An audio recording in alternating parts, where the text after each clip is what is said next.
Hotel sa Baguio na malayo sa crowded and busy area, pero very accessible sa mga tourist destinations. Tara, let's check this out.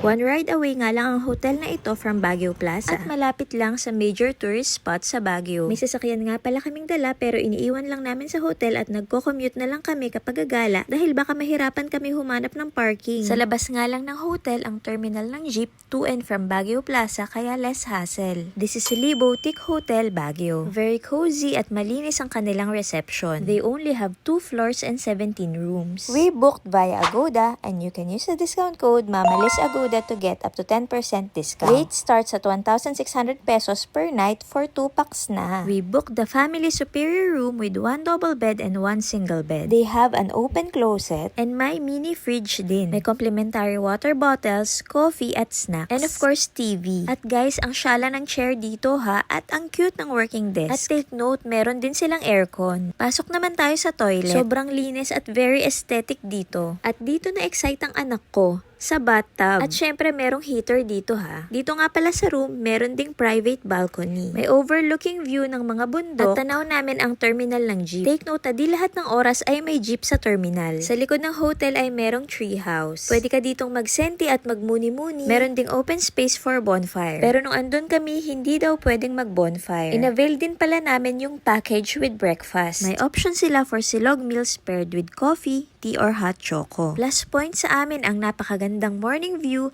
at fresh air habang kumakain. Mababait ang staff dito lalo na sa dining. At oo nga pala, free din ang parking dito. Take note pala na di sila nagpo-provide ng free slippers dito pero pwede ka naman mag-purchase. And kung wala kang dalang toiletries, pwede ka naman mag-ask sa reception for free. You can check out our Baguio vlog sa aming YouTube channel. Bye!